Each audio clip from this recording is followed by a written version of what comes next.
Okay, we're going to write each polynomial in standard form. This is called a polynomial, many-termed expression. And then we're going to classify it by a degree and the number of terms. So we'll talk about what this degree means. And you guys already know what terms are. We'll talk about that. You just might not realize that you know what it is. But first, let's put it in standard form. Now, when you think of a parabola, do you remember we started with x squareds and x's and numbers?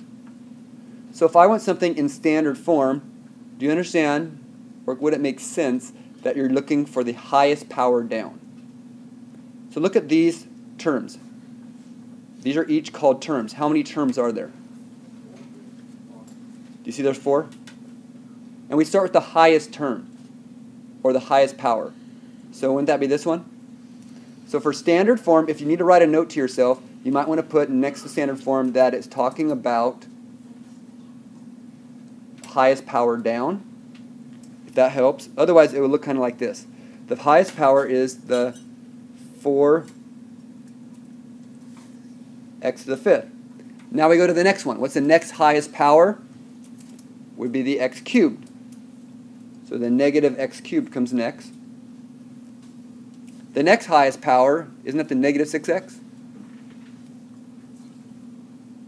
And then the 9 doesn't have a power, does it? But, so we just add the 9 at the end. So we just put the 4 terms in decreasing order by power, and this is called standard form. You would never see a polynomial written like this. This is a messed up looking one. This is kind of your basic format. And this is parabolas, we did the same thing. We never had it all jumbled up. We had it in this format. Now the second part is the degree. Now we did degrees in geometry. Remember degrees, angles? Remember you use protractors to mark angles with degrees? This is not the same thing. So don't be like, oh, the angle of something. No, no. The degree is very simply the highest power.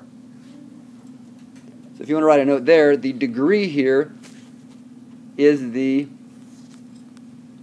highest power. So whenever we ask for the degree, we're asking for the highest power. So can you tell, right there is the degree? What's the highest power? It's a 5 power, right? So this is going to be called a 5th degree polynomial.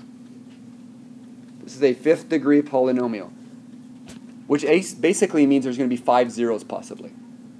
If you graph something like this, it'd have up to 5 zeros. It's called a 5th degree polynomial.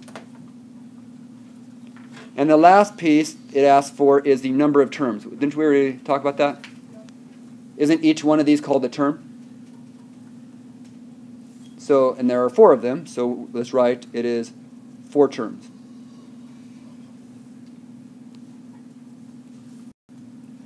So let's look at this one. Let's put this in standard form.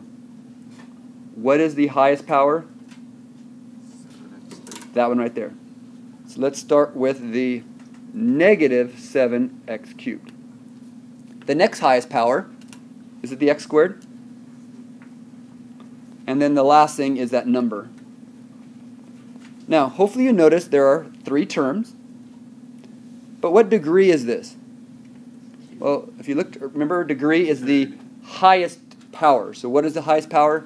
Cube. So this is going to be called a 3rd degree polynomial.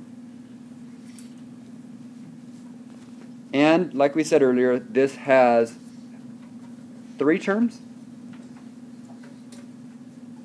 We're just learning definitions. We're learning about what standard form is, what a degree is, and terms are. And basically setting things up for future problems.